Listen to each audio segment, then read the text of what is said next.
Imported our shape files, but we're still not really seeing anything being drawn inside of Rhino. Even if we hit zoom extents or ZE, it says unable to zoom, no objects are visible. So there's nothing being drawn in Rhino for us yet, which is kind of annoying. We've imported this stuff.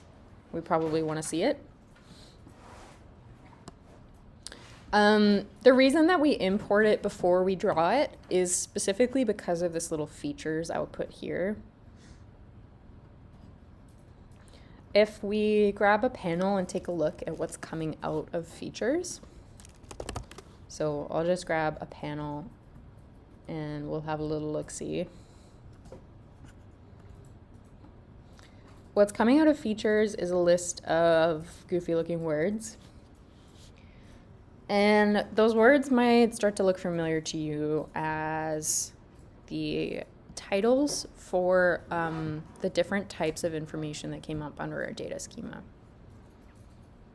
So if we go back to the city of Vancouver and look at the table of information, you can see that for each column has its own goofy little title. And each one of those titles is kind of represented here under features. So features is basically the list of information associated with each shape. So if I've got a nice little building footprint here coming out of shapes, what we have coming out of features is basically the columns of information associated with that footprint. So maybe the building ID is number 1. The height above ground level is like 6 meters or something, whatever that information actually is. So what features is talking about is the types of information associated with each footprint. And this is interesting because it's going to let us choose the types of information that we import or bring in. But for now, we'll just kind of skip over this and we will go to the next step. After we've imported our shapes, now we have to draw them.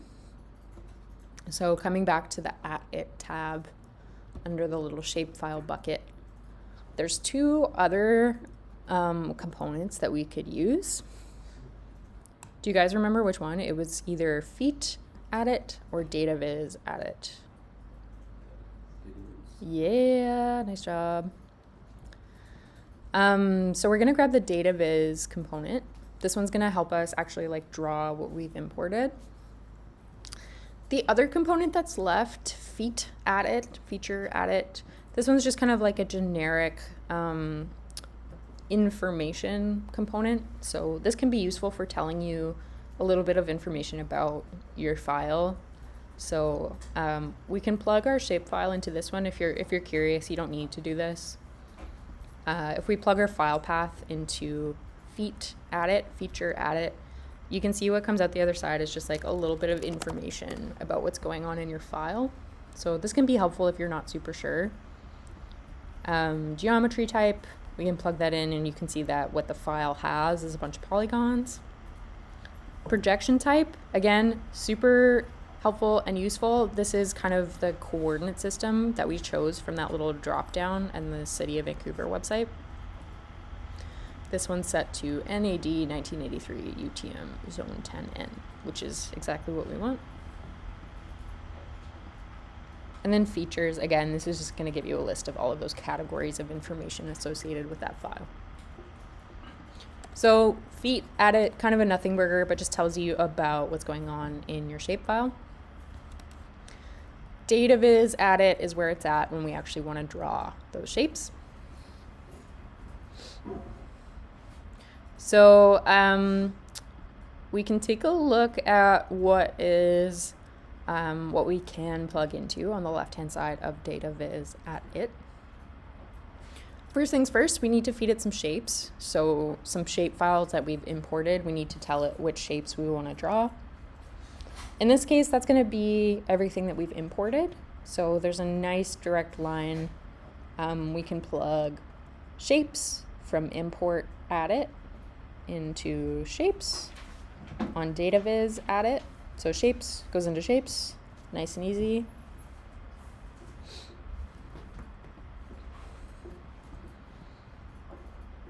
If we hover over the little comment error bubble here, you can see that it's telling us to feed some information into get value of feature and input parameter true or false.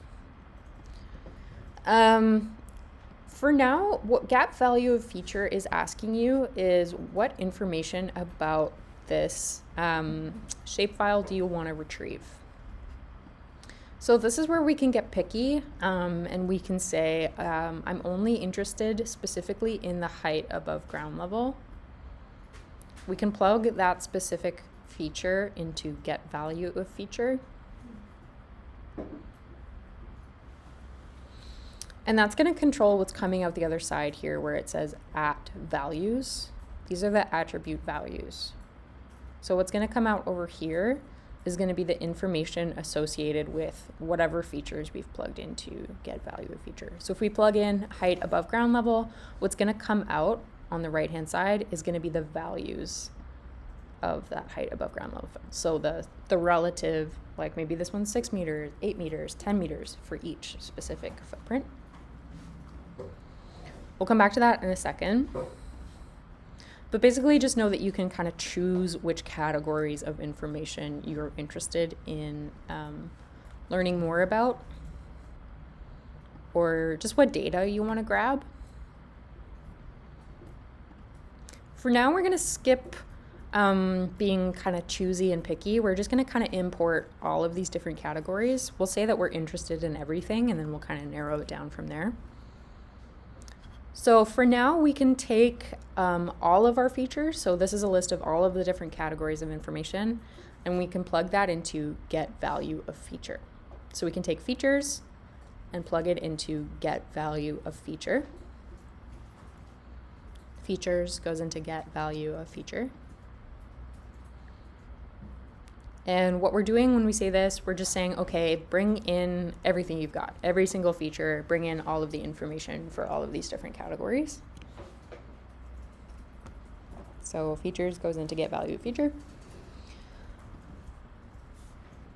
Still not running, still orange, still hungry. One last slot we have to fill is this last little true or false button down at the bottom here. Same deal as our import component. It's just another kind of like double check. Are you sure you want to run this component right now? Because sometimes it can be really heavy. When in doubt, just hit save before you hit true on this one, in case it's really heavy on your computer. Just hit save a lot in general when you're working in Grasshopper. Yeah, question. So, I did this like a couple weeks ago, and I imported a bunch of topographic data, and it crashed my computer a couple times. That will happen. Yeah. Then when I reopened it, I didn't have. I had if I baked it, I had the information that was in Rhino, but like I didn't have the information in Grasshopper. Is there like a way to save the information in Grasshopper? Oh, in terms of like the script that you've built? Yeah. Yeah, absolutely. So you definitely want to save your Grasshopper files as Grasshopper files exist as kind of like a separate thing from a Rhino file. Okay. So you have your like Rhino.3dm file type or whatever. Anytime you hit save in Rhino, it's going to spit out a Rhino file for you. Anytime you're working in Grasshopper, you also want to make sure that you're saving specifically a Grasshopper file. So there's a little save button here inside of the Grasshopper window. When you hit save, you can see that it's prompting you to save a .gh file. So this is something separate from Rhino. It's not cooked into your Rhino file. It exists separately. And so I can call this one my building importer.gh file. You can see that's called a Grasshopper binary file. So that's something you want to save out separately from your Rhino file. And that's because we can open any Grasshopper file in any Rhino file. So that makes it super versatile. So I can open up this little definition inside of any Rhino file. They're like not necessarily linked. But you do just have to make sure that you hit save on these as well, because otherwise they'll kind of be like lost to the ether. Does that answer your question? Okay, great. Good question. Any other questions at this point? Okay. So we just need to tell DataViz at it to run. Again, just hit save, maybe in case it's a little heavy on your computer. We'll talk about some strategies next class for if it's crashing your computer, what you can do to kind of like chop down the file a little bit before you bring it into Grasshopper. But otherwise, I'm just going to reduce, reuse, recycle this earlier Boolean toggle instead of having to make a new one. I can plug that same button into true or false on DataViz at it. So Boolean toggle gets plugged into true or false. This component will turn gray when it's happy and running. And now when I pop back into Rhino space, if I hit zoom extents or ZE, it should zoom me in on what's being drawn now inside of Rhino.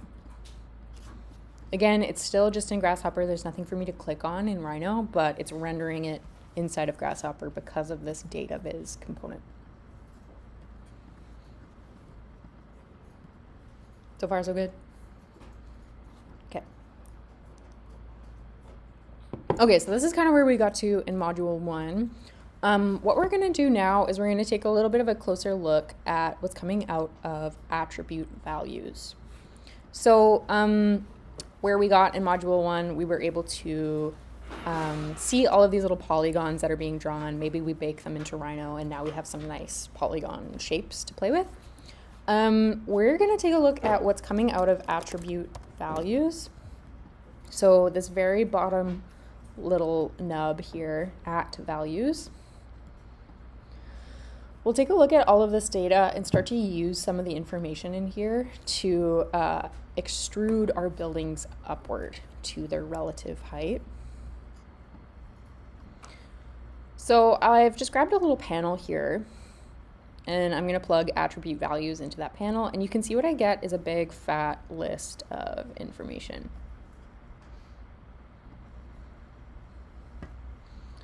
And every single input looks a little bit different. Some of the numbers are really big, some of the numbers are really small. But what's happening in this panel is mapped precisely to our list of features here. So if we come back earlier to this little panel that's looking at what's coming out of features, so on our little import component, we look at all of the features in that shapefile. Again, this is just the categories of information in that shapefile. This is kind of like a legend or like a whatever, just like titles for all of the information that's coming out of attribute values. So if we drag these little panels close together, you can see that the data is structured in the exact same way. So I've got my features, so this is my categories of information, and then I have my actual values of that information coming out of attribute values. So we can kind of connect the dots from our features on the left to our values on the right. So if I zoom in a little bit here, everything at position 0 is going to be referencing a building ID. So this is just like a generic number that's talking about, it's just like almost like a prisoner number that they give someone. It's just like an alias for that building footprint. So everything at position 0 is going to be the building ID. A useful one to call out here to double check that we're looking at the right thing. Number 7, anything with the index number 7 is going to be indicating that specific building's roof type. So if we come to over here into number 7, you can see that it says in words flat. So this specific building footprint with the building ID 155843. Maybe it's this little rectangle thing. This one has a flat roof. Another useful piece of information is this number 6 position where it says HGT AGL, that's height above ground level. So over here at the number 6 position, this specific building footprint has a height of 8.21 meters.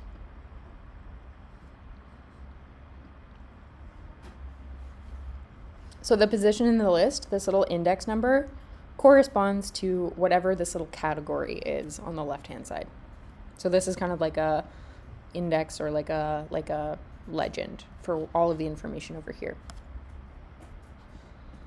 And if we scroll through this big fat list of information on the right-hand side, you can see that there's like potentially hundreds or maybe even thousands of branches. Again, the branch is just going to be anytime you see kind of one of these like little dark bars here, this indicates that you're talking about a separate branch of data, a separate piece of information. In this case, each branch is specifically talking about an individual building footprint. So each branch of data has info or data about that specific footprint. So in this case, when I look at the 913th branch of information, so that's our 913th building footprint,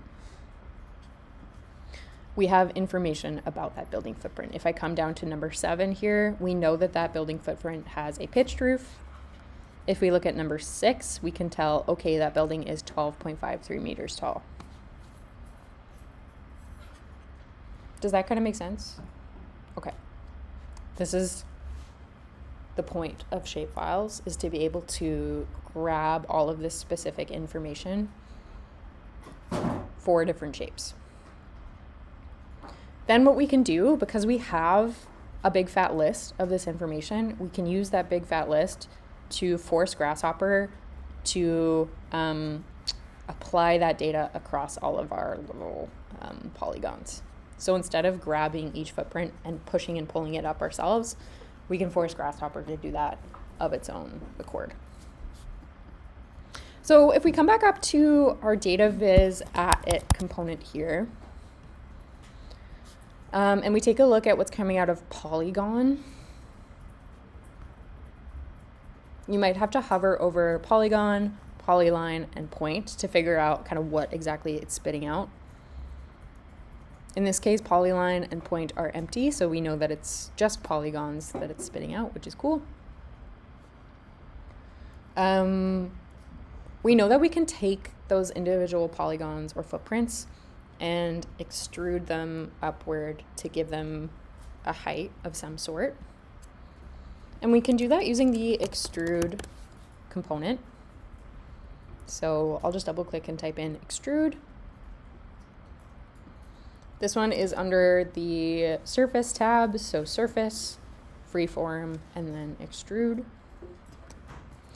This one is super simple, nice and easy to use. There's only 2 inputs. It asks you a base, so what do you want to extrude? What is the curve that you want to start pushing through the whatever, past a machine or whatever? And then a direction, so what direction do you want to extrude it in? In this case, we can extrude upward all of our building footprints.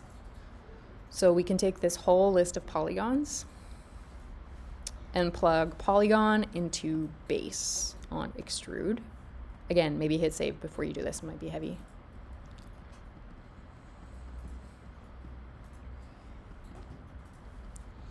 So we want to extrude up all of our building footprints.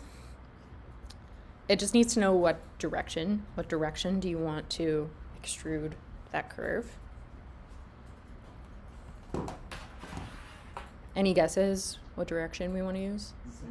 Yes! You guys are killing it. Unit Z.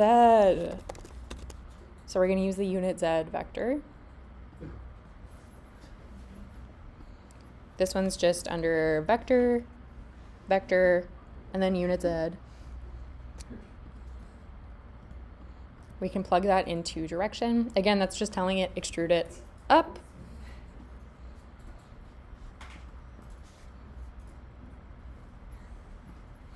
This might be pretty heavy depending on how large of an area you are working with. Once you plug that in, the component should turn gray. That tells you it's running. You can see what's coming out the other side is a list of BREPs, or boundary representations. These are just like poly surfaces. So that tells me that it worked. It extruded something upwards. And if I zoom in on my little buildings, you can see that the footprints are now being extruded up, but all of them just by like a really tiny amount. What if it's by a lot? Like mine's going up. I knew you would say that. Oh. If it's going up by a lot of amount to the point where if you hit like zoom extents, it's just showing you like a line. Is it showing you like a vertical line? Okay. I know exactly what you did. Oh. Okay. This is my time to shame you publicly. I'm so sorry to tell you that this is because of this little drop down. No, but I did. Ethan. You switched tabs. No, it's episode. No, I don't know what you're talking about. It's likely because of a tab switch. Okay, If let it's me try it again. try again, let me know if it's still not the problem. It also might just be because of the units that your file is in. So depending on the units of your file, it might be extruding it by a lot, it might be extruding it by a little. So we'll come back to that. Number one issue is usually just choosing the wrong little drop down. So don't let yourself be publicly shamed by me. Double check this little drop down. Okay, good. We'll ignore that. So coming back to our unit Z component, this is something we can control parametrically. The factor by default is set to 1. So in my case, it's extruding it up by 1 unit. What that means is, again, Grasshopper is kind of like unitless. It doesn't really care what units your Rhino file is in. It just deals with numbers. So in this case, when it says 1, my Grasshopper file is in millimeters, so it's extruding everything up by 1 unit. So 1 millimeter in this case. Tiny little baby guy. If I plug a number slider into here, which I can if I want to, I can double click and type in maybe like 20. Plug that into factor on unit Z. This might be heavy. But now you can see I'm extruding all of those buildings up by the same height. So 20 units. I can click and drag that slider to change the height of all of them at the same time. My computer doesn't like that.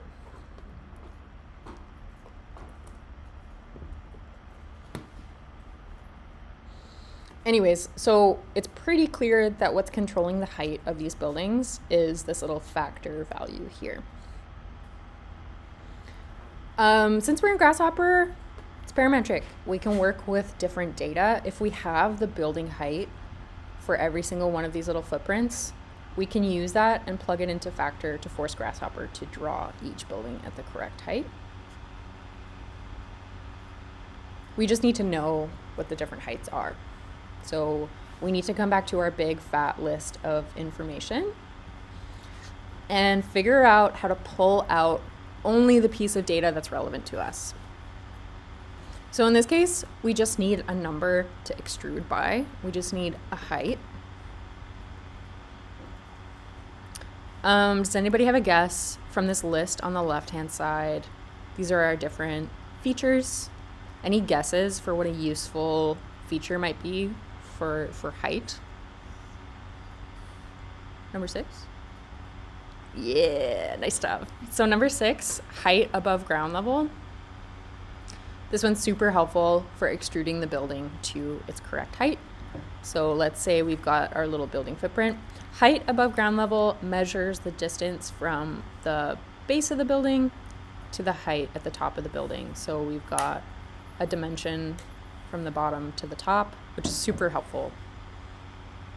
This is going to be our little building height metrics. So what we want to do, we want to parse out, we want to grab this piece of information here where it says height above ground level. And that's sitting at index number 6. So what we can do, we can come over to our big fat list of information. We can go through our list and we can grab every piece of information sitting at position number 6. We want to pull those out and use them to plug into our factor input here. There's a couple ways we can do this. In this case, I want to be able to just go through this list and from every single branch, just grab item number 6 on each branch. We can do that using a list item component. List item. This one's under set, list, and then it's the very first one on the top left there, list item. This is one of the most useful components in Grasshopper. It's got a few simple inputs. So you feed it a list, you feed it an index. Again, an index is just this number on the left-hand side. It's kind of like a reference number, the position in the list. And then it's going to spit out every single piece of information at whatever index you fed it. So if I want to grab every single piece of information at number 6 position, I just have to feed it that index, so number 6, and it'll spit me out everything that's sitting at position number 6. So what we want to plug in here, the list that we want to plug into list item, that's going to be what's coming out of attribute values. So we have to come back a little bit to where it says data viz. And then this bottommost little nub that says attribute values. This is all of our data. I'm going to plug that into list on list item. So attribute values goes into list.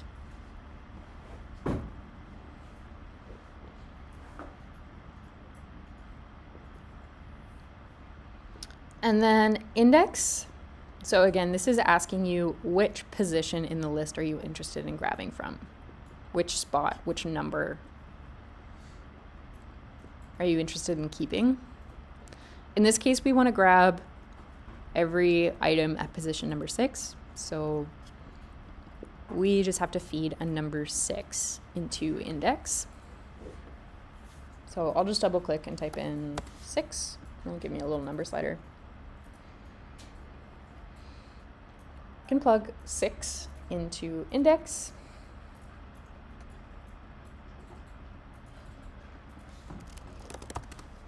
And now if I look at what's coming out the other side using a panel, you can see I've got a list of information.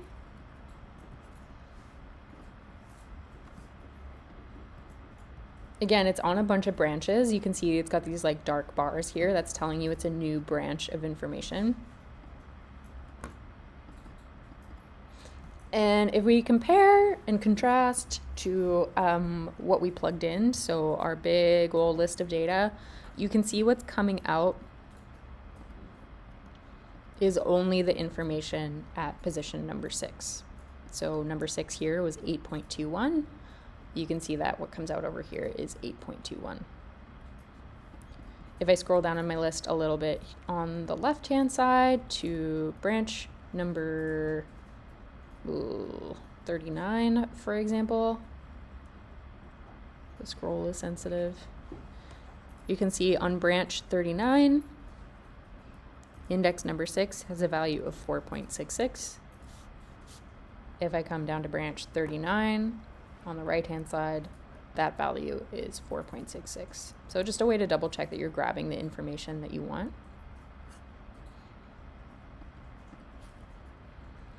The data structure, unfortunately, is important here. This is a callback to that really brutal class where we talked about data management. So this little number in brackets on the right-hand side, unfortunately, this does matter. This is kind of like a reference number talking about a specific polygon. So anything in this little branch or group or little chunk here is talking about polygon number 33 in this case. So these branches are how we keep everything straight, how we keep the data linked to the proper footprint or piece of information. So we have all of the heights. We've extracted all of the heights of these buildings. That's what's coming out of list item here. We have a formula for extruding buildings to their correct height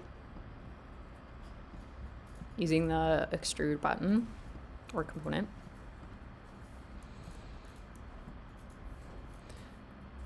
We should be able to go right ahead and plug our list item into factor on unit Z so that it pairs up every single base, so every single building footprint with a height that we've extracted from a big list of information. So again, maybe just hit save before you do this. List item gets plugged into factor on unit Z.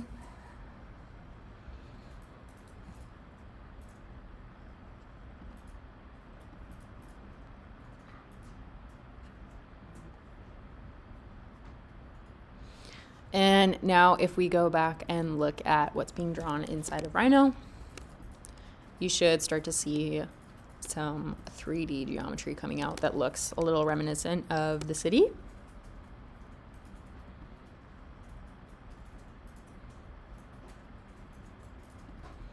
Is that working for everybody? Any issues? Was that the fix, Ethan? Okay, I'm so sorry. I knew it. Mine's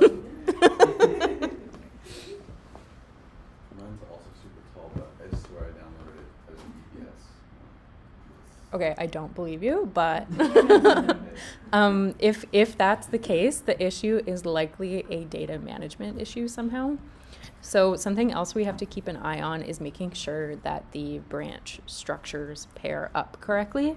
So this is kind of like a stupid little, silly little detail that could throw off this whole operation. So the information that we're plugging into extrude, it has to kind of like match, the data structure has to match, otherwise it will wig out and it won't know which heights to pair with which footprints. So you just have to make sure that the way that these numbers in little brackets look matches the way that the numbers in little brackets look for your polygons. So the building footprints themselves, the actual shapes, should have that same kind of branch structure in the upper right hand corner. So just one number in a bracket.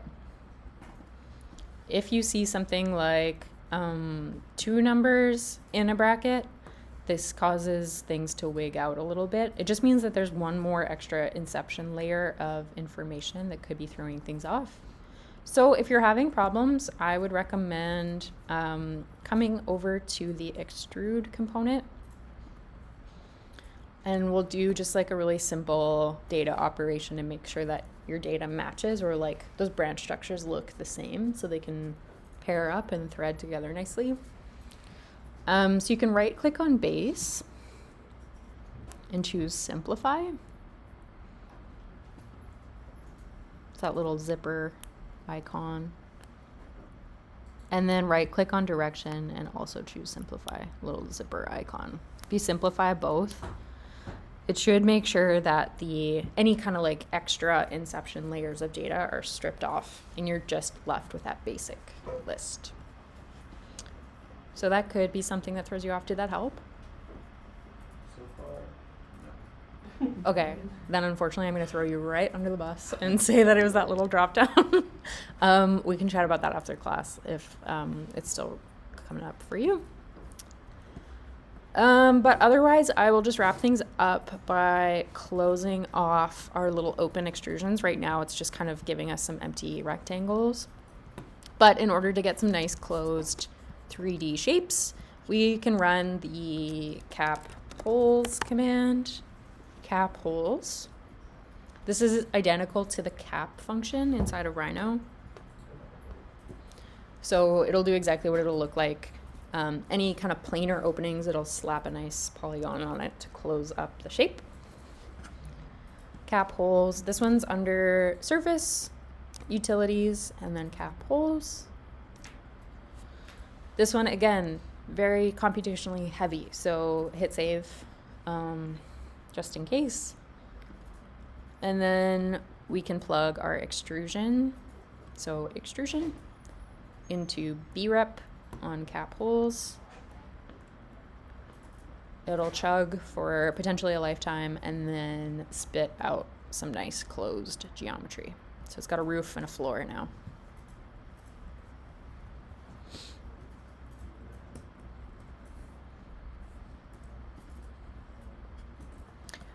We can use a nice little custom preview component to see a prettier version in Rhino. So I can double click and type in custom preview. Custom preview, this one's under display and then preview. Again, I think we just went over this one last class. Super basic. We can plug B-rep into geometry. And then you can see it starts drawing our buildings in Pepto-Bismol pink. In order to turn off the like spooky, ghosty red color over top, we just have to come back and select all of our nice previous work. So I'm gonna grab everything in Grasshopper except for that last little component. Grab it all, right click and choose preview off. So then we don't see any kind of like ghosty red overlay. And then I can use a little swatch component here. Again, this just lets us choose what color it's drawing these shapes in.